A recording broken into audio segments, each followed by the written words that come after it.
Allô? Oh. Donc, bienvenue aux soirées en mode drague se met en mode drague.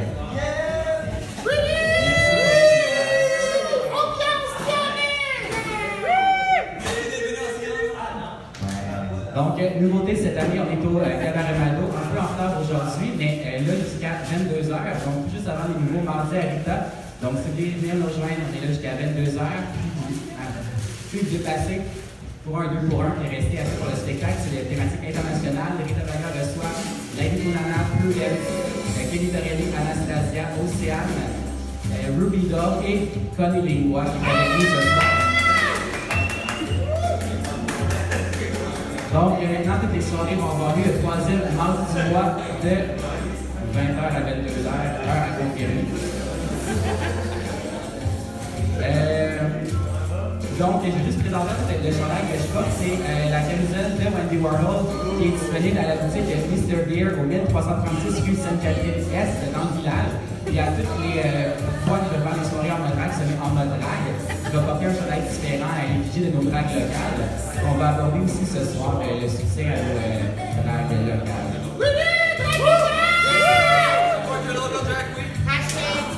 Donc, juste une présentation rapide pour ceux qui regardent, qui savent pas peut-être c'est quoi en mode drague, ici en live sur ma page, quoi qu'il en soit.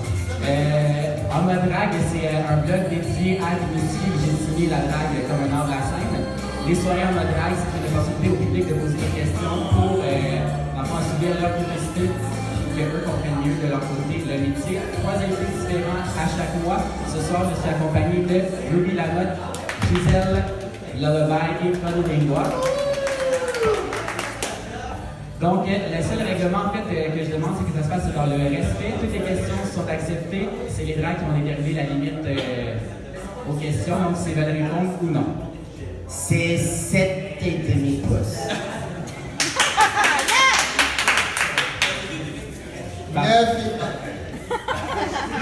Donc, on va commencer ça en beauté. Est-ce qu'on a une première question dans la marée de personnes qui ont en ce moment au cabaret? Présentez-vous au pire. Oui, c'est vrai, vous qui se présente. Merci Catherine, Caméra Girl. Alors, on va inviter Ruby à se présenter en premier. Bonsoir, je suis une de Facebook et ici au Cabaret Mado. Mon nom est Ruby Lamotte, gagnante de Drague All Stars et fille de Mado Lamotte. Ça fait combien de temps que tu fais ça? J'ai commencé la drague en 2014 avec Drague la saison 4. Puis j'ai pas gagné celle-là, j'avais eu 4e. Mais c'était une super belle expérience que j'étais pas sûr de faire au début. C'est vraiment Marla, genre, qui m'a spoté ici parce que j'avais fait la fête de Kitana, juste pour le fun, c'est le bucket list. Puis Marla m'a vu, j'ai décidé juste de faire pour faire. You know what? I think I did it once. Puis en fin de compte, j'ai été choisi, puis 9 semaines plus tard, mais j'étais comme un petit peu liquide dedans. Fait que j'ai fait, hey, you know what? Just roll with it. Fait que c'était comme un peu.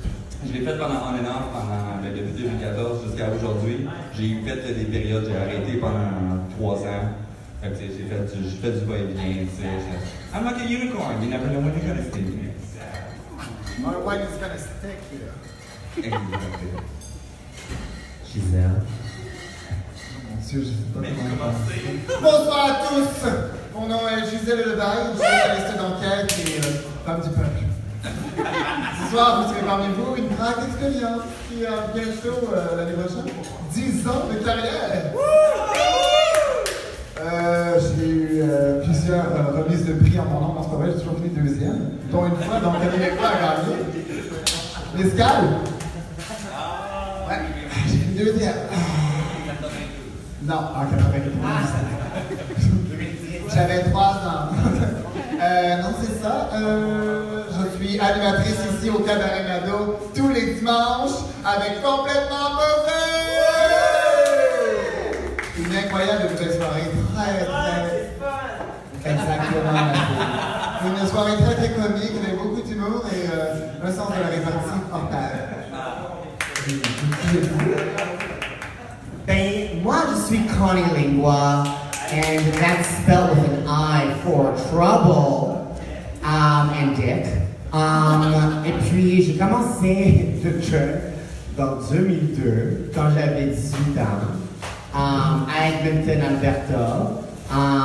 C'était pour une organisation charitable. On n'a pas ça à Montréal, mais c'est partout dans l'Amérique du Nord, sur Turtle Island, l'Imperial Southern Court System, et l'association des drag queens. Ils font des balls pour ramasser de l'argent pour des causes LGBTQ, de plus. Et puis, j'ai commencé pour eux. Oui, c'est 47 ans qu'ils sont là-bas à Edmonton. 47 ans. En Alberta. Une association de drag queen. Et puis, ouais. Et puis, j'ai déménagé ici en 2009-2010. Et j'ai fait Miss Sky. J'ai gagné. Mais ils ont m'appelé Mistake. Ouais. Ouais. Parce que je viens de l'Alberta, hein. Make sense. Et puis, ouais, j'ai appris ça, le village. J'ai commencé à faire des spectacles dans le Myland, Mylex plateau, dans des spectacles burlesques, des soirées queer. Et au Café de Léopard, j'ai fait un mensuel avec House of Lorraine. Je suis la mère, la fondatrice de House of Lorraine. Et, oui, des spectacles à Toronto, à New York, au Mexique.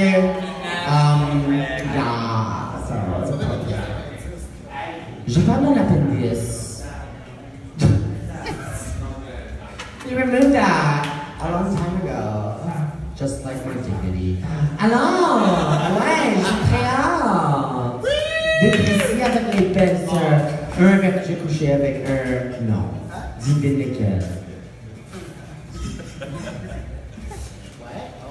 Alors, sur ce, juste inviter ceux qui regardent le Facebook Live, vous pouvez poser vos questions à tout moment, puis on a les préposés, on prend les questions à la maison.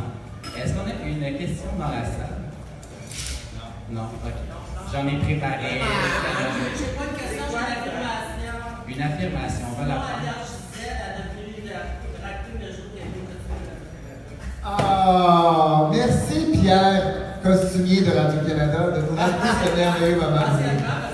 Mais c'est vrai, c'est un moment magique dans ma vie, la tienne aussi. Non, mais pour tout le monde qui ne savent pas, Pierre est costumier assistant à Radio-Canada. Et quand j'étais jeune, au secondaire, je suis allé là et on a essayé plein de perruques, plein de costumes, puis des grosses robes. Non, mais c'est là que j'ai fait. Ah, c'est magnifique ça. Il y a l'étincelle. Ouais. Là, j'ai toujours eu l'étincelle, mais là, c'était rentré dans la caverne d'Ali Baba. une surprise quand j'ai vu Gisèle. Ben oui. À vous, hein. Des retrouvailles. C'est le fun, pareil. Merci pour ta question. Non, j'ai mon affirmation. Mon affirmation. C'est mieux à une anecdote. Ok.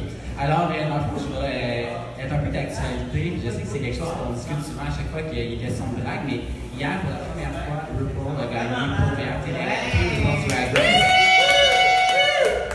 We made it, we made it, we are drag queen, we made it.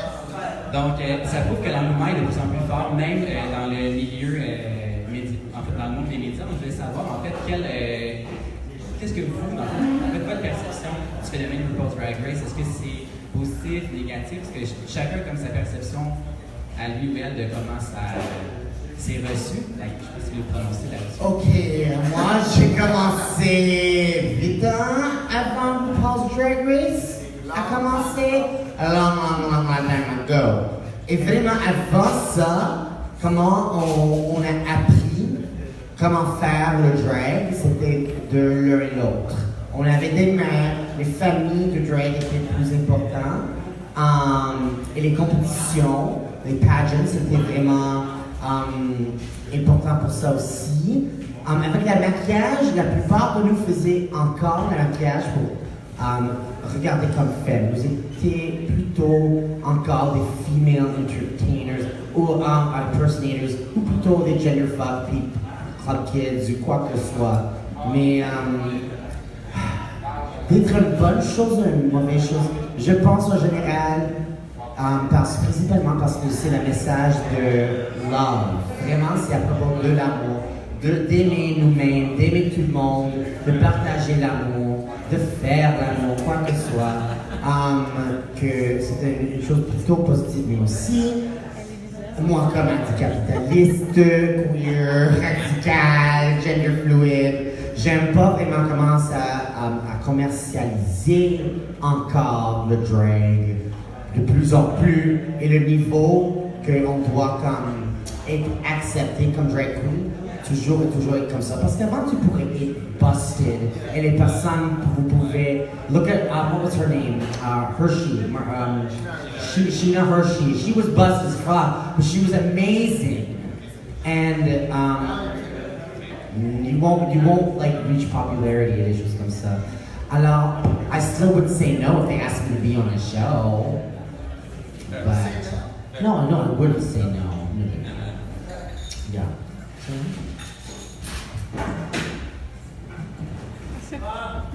Un peu dans les deux côtés, c'est bon de voir une plateforme médiatique d'un groupe de la communauté gay qui était comme tellement mis à part pour le mainstream. C'est bon d'être mis en devant, de face, mais l'affaire que je peux dire qui est un peu un bémol, c'est que ça set un bar pour certaines nouvelles queens qui vont se dire I want to be that instead of being their own self.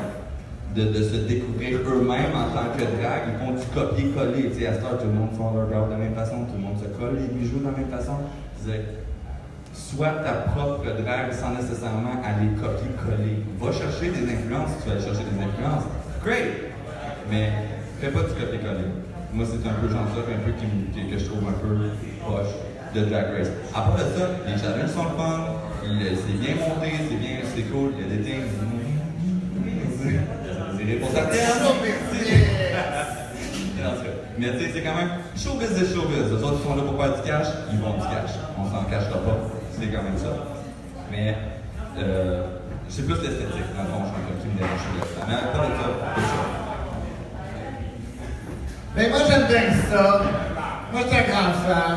Bon, j'apprécie énormément le fait que non seulement on est rendu mainstream, mais c'est surtout l'exemple que ça peut donner aux autres, le fait qu'on peut justement animer un show, être indépendant d'un spectacle. Le spectacle ne dépend que des drag queens. Il n'y a rien d'autre. C'est pas un on the side, c'est pas un acolyte. C'est vraiment l'émission, c'est ça. Et pour moi, j'attends qu'au Québec, ça se passe. Ils réalisent à quel point on a un talent. Tu sais, le jour à l'église, c'était vraiment le fun, mais pourquoi pas exploiter vraiment à 100% le projet. Puis, ça me dire, peut-être que je crée le projet dans ce On va l'attendre. Mais non, je pense que je trouve ça vraiment fabuleux, le fait qu'on gagne hier. Vraiment, mon Dieu, ça brise tellement de barrières sur ce que nous, on peut faire à travers non seulement le drag queen, mais queer. Puis souvent, les drag queens, c'est le côté commercial des gays, parce qu'on représente tout ce que les straight peuvent aller. Genre, c'est le stéréotype à 100%. Donc, moi, c'est même je le vois, puis je le porte comme un flambeau et un drapeau parce que c'est quelque chose que je vois toujours. L'homosexualité est ma cause et je vais le porter haut et fort. Je ne parle pas des relations sexuelles, mais plus de qui on peut aimer. Et puis je parle d'LGBT au complet. Fait que pour ça, c'est un grand pas pour les bières.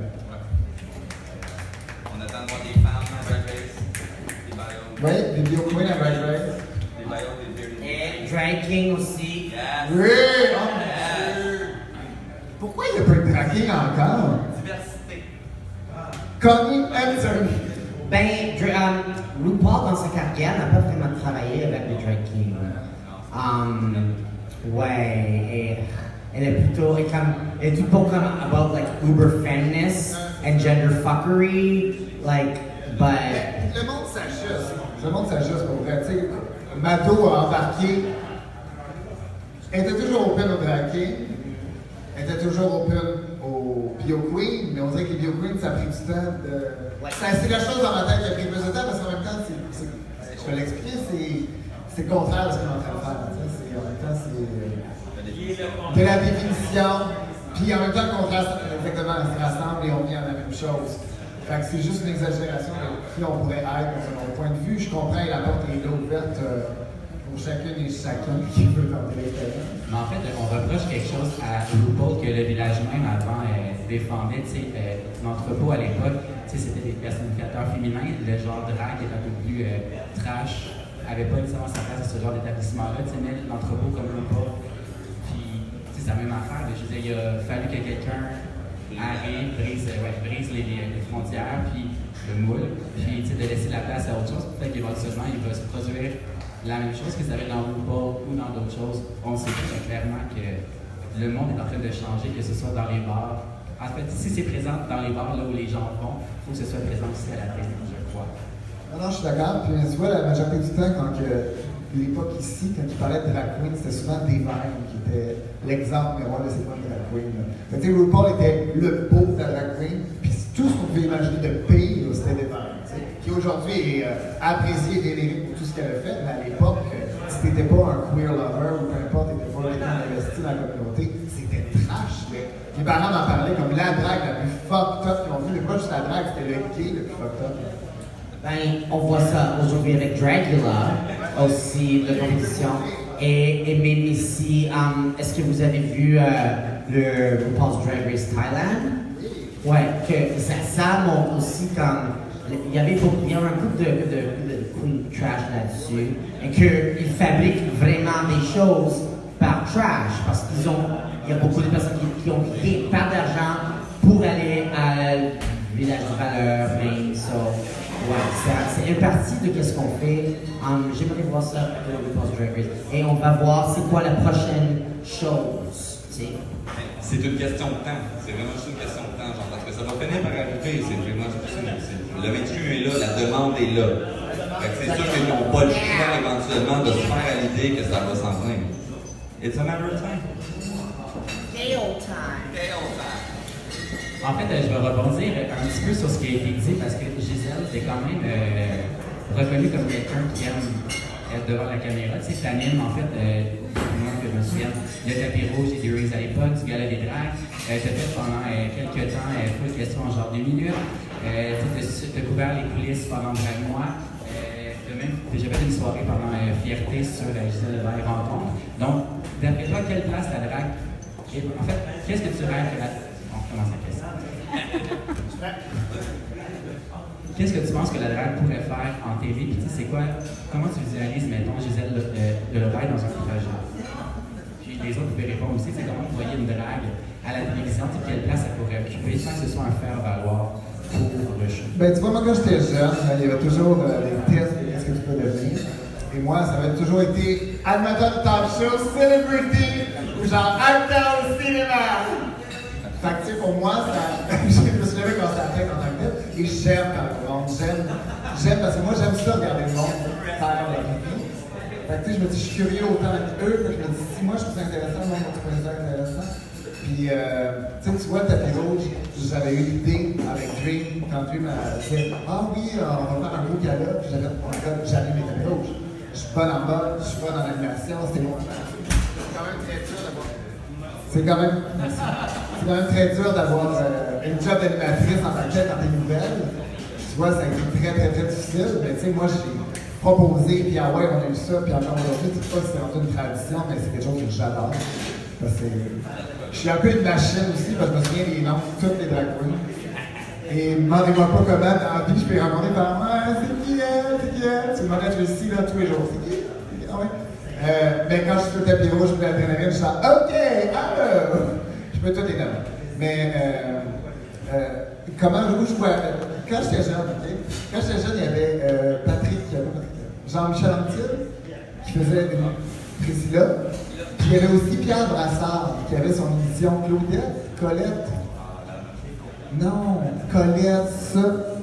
Ah mon Dieu, je m'en souviens pas, peu importe. Mais moi, quand j'étais jeune, je trouvais ça vraiment drôle que ce soit un gars présenté. Puis, oh mon Dieu, qu'il faisait bien sa job. Puis c'était drôle, puis l'émission durait quelques saisons, je sais pas pourquoi, mais dans ma tête, c'est quelque chose qui pourrait se faire facilement. Puis, tu sais, je sais pas, drag queen qui fait des chroniques de Pride pendant Pride à la TVA, ça a du bon sens. C'est une personnalité, le fun, c'est pratique. Il y en a plein! Mais. En plus, non, mais tu sais, je travaille pas. Mais ça, c'est mon rêve. Tu sais, je le dis toujours très fort, parce que je me dis, si j'en parle fort, le monde va l'entendre. Puis s'il y a un poste qui se libère, ben, regarde, salut! Fait que, non, c'est vraiment un grand rêve. Un jour, ça va venir. pour ça, je pousse, puis je crée des capsules, puis je crée des affaires. Puis là, ce qui est fun aussi, les dimanches, j'en parlais tout à l'heure, c'est qu'on a un 5 minutes d'entrevue qui est un peu de la barre. Oh mon Dieu, c'est drôle parce que c'est tellement rapide. Et que la drague, on dirait qu'une drag queen, ils sont tellement gênés toujours. Tu rentres dans le personnage automatiquement, sinon c'est juste plat. C'est comme te forcer à être sur l'adrénaline. Et j'adore ça. La caméra amène beaucoup de talent chez les gens. Ça sort les couleurs. Et toi, Connie? C'était quoi la question? Where does he find my TV? Well, I've been trying to get on TV since I moved here. Moi, j'étais pas en drag, mais j'étais sur une émission de 1902. Comme un twink drogué. Par un qui so far from my like usual self. I'm not tricky anymore. I'm an otter. But anyways, that's on the 7th episode of season 4, I believe. Mais un drag queen actrice, ouais, j'ai passé beaucoup d'auditions pour des rôles de drag ou transgenre ou femme ou whatever. Et il y en a, après, quand j'ai vu l'émission que c'était, j'étais un peu content que j'ai pas eu cette chance parce que comment ils étaient aperçus, comment ils ont écrit le rôle était problématique. Dans beaucoup de sens, c'était comme, ça m'a fait awkward, made me feel, oh, that wasn't quite right. Like, representation is really important, but authentic representation is more important. Alors, j'aimerais tellement faire comme j'aime des talk shows, des spectacles variétés italiennes que j'ai agrandi avec, ou comme soudainement il y a des danseurs, il y a une chose comique appartient, but it's also a game show for some reason, and they have celebrities on and normal people, and just community kind of like message board live. I would really love something like that. And something that's multilingual as well. And like Oprah did, you like bring it to different places for different audience, and you give the audience prizes, little drag sponsorships. Like you get the makeup, you have a makeup sponsor, or hairspray, or the clothing, whatever. Everyone gets a Guandolfo thong. Whatever. I'd love to see that. I'd love to see a drag queen sitcom on television. No. Wait, and on est proche aussi. I gotta research for this. We're close with the with Pose. Pose about the Vogue ball scene. Many of them are trans, but the ball scene as well has some of the characters are drag queens as well, even if they're trans or not. So. Pour moi, personnellement, je ne sais pas si je serais genre à l'aise d'aller à la télé, mais l'affaire qui serait beau aussi de voir, c'est qu'on a déjà vu des dragues à la télé, comme un peu comme CoverGirl, avec des sketchs de HBO aussi dans le temps, mais ça a toujours été, ça a toujours été quand même à l'aspect comique. Même sans nécessairement aller creuser plus profond, on est quand même humain. On a quand même beaucoup d'émotions et de beaucoup de vécu qui vient avec le bagage de tout ça. Genre. Tragique degré. Mais ça serait beau aussi de voir ça porté à l'écran, un peu comme Pose aussi. Mais peut-être en version française, québécois. C'est comme petit.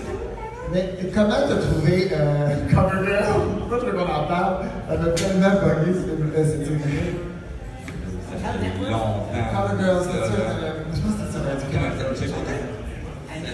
C'était Radio-Can. Je pense que c'était Radio-Can.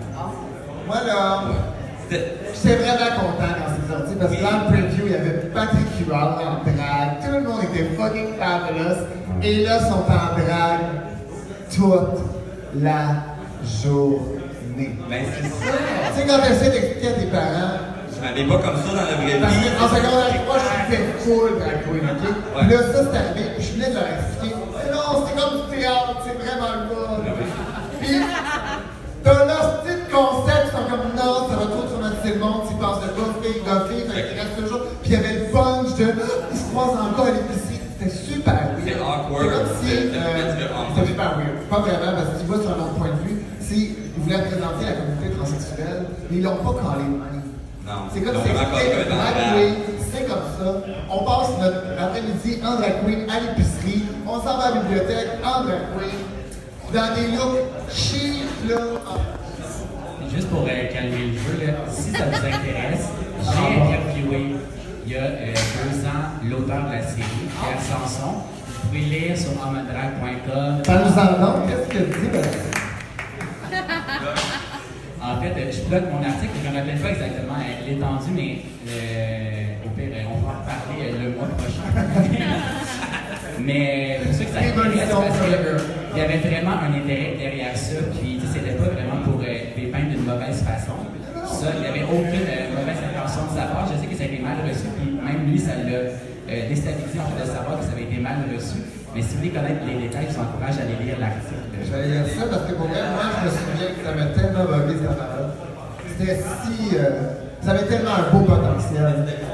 C'était très beau parce que tout ce qui était spectacle, le drag queen, je pense que Tracy Trash a joué là-dedans en plus. Fait que, ouais. Ouais, Tracy Trash est une actrice, elle a joué dans plein d'affaires. Live, ouais, elle va voir son sitcom de section. Oui. Elle va jouer Jacques Brel quelque part. Je l'ai calé dans l'air. Tracy fait Jacques Brel. On va lancer une campagne sur Facebook après pour encourager la future carrière de Tracy Track. En Jacques Brel. Donc, est-ce qu'on avait des questions sur Facebook ou non, mon Dieu, les gens sont... Ah, bah oui, guys! Donc, ceux qui se sont joints à nous parce qu'ils viennent pour le spectacle tantôt, c'est un question-réponse. Donc, vous pouvez poser toutes les questions que vous voulez aux dragues qui sont là. On est avec Ruby Lamotte, Gisèle Lullaby et Connie Lingua.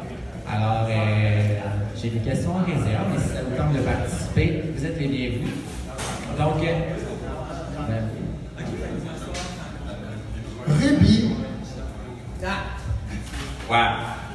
Là, moi, je veux savoir comment tu arrives à. Ok, parce que non seulement tout le monde sait qu'il a participé à Drag Moi, que tu as gagné Drag Moi All-Star, mais tu étais Monsieur Robert.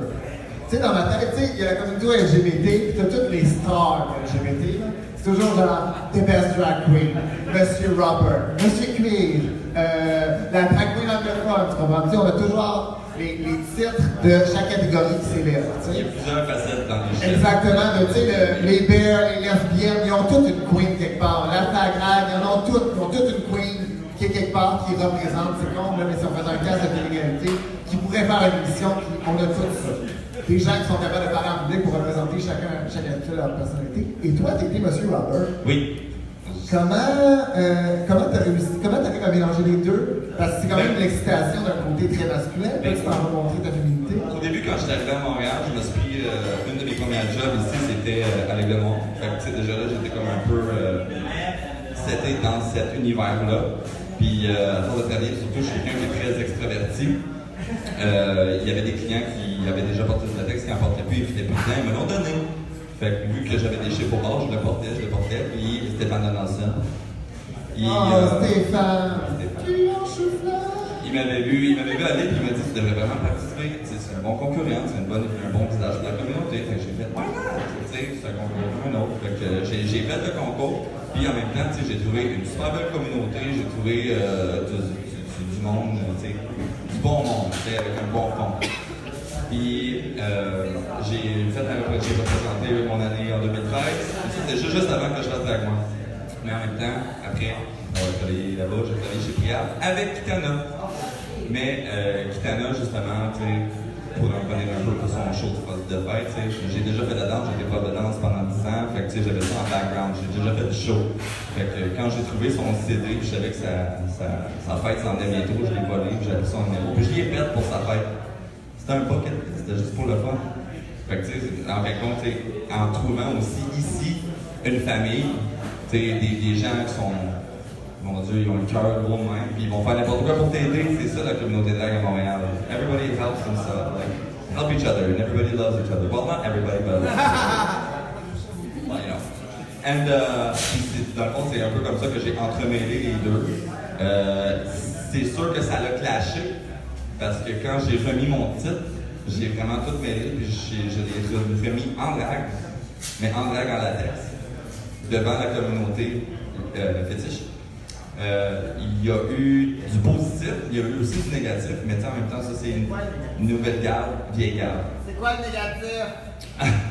C'est quoi le négatif? C'est pas nécessairement négatif, mais tu sais, le négatif était plus dans le genre, c'était un peu un manque de respect envers la communauté, parce que tu sais, c'est très masculinisé, tout ça, mais en même temps, pendant mon speech de septembre, j'ai dû leur rappeler les événements de Stonewall qui sont arrivés à cause des drag queens et les gars qui se sont mis ensemble pour se révolter contre la police. Ils ont fait genre, peut-être, back to your roots, get back to the roots.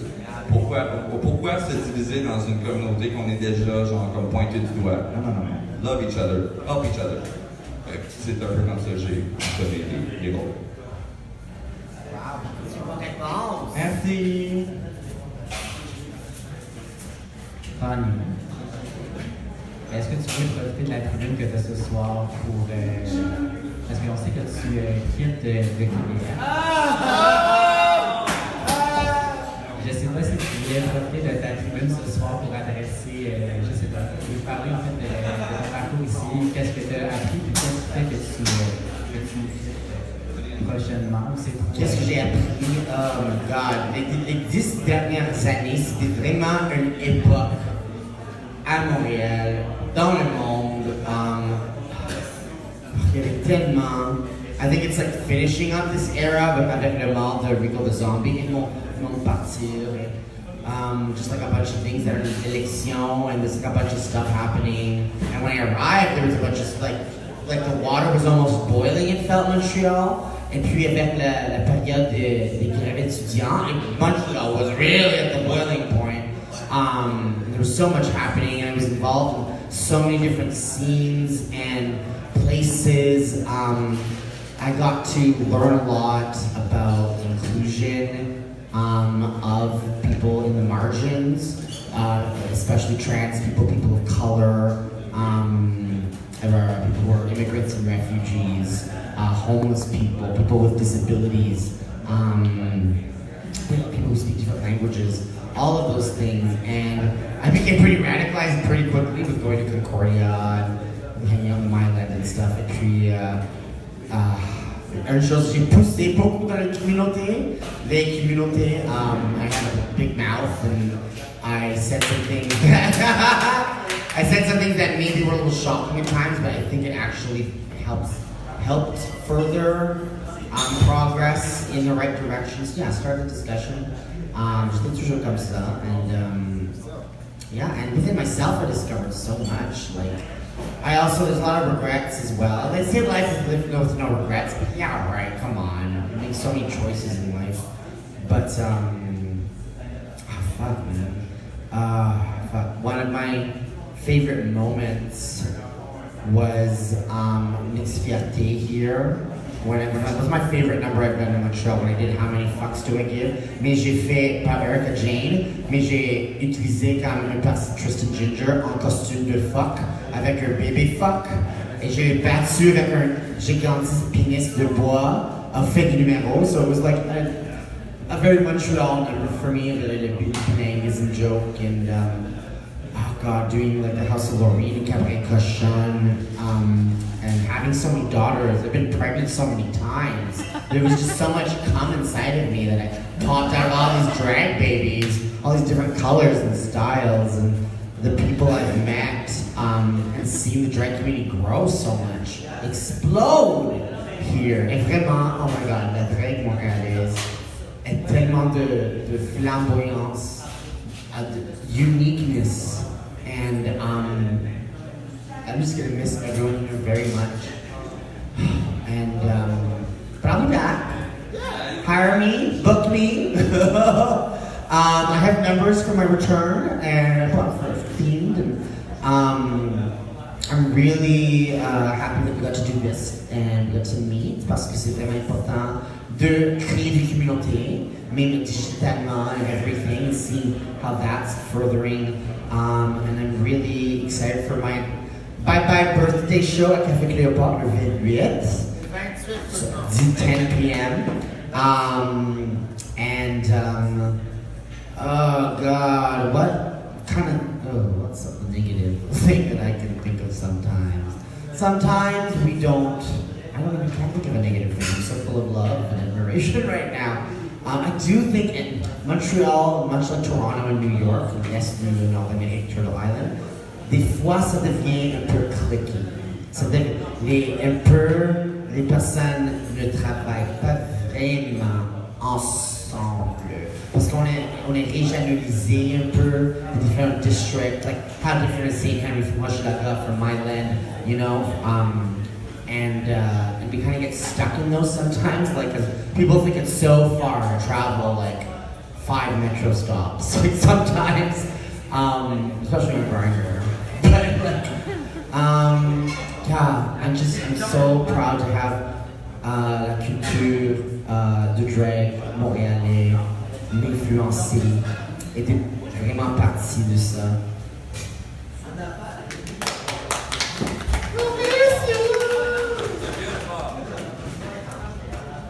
Merci, Connie.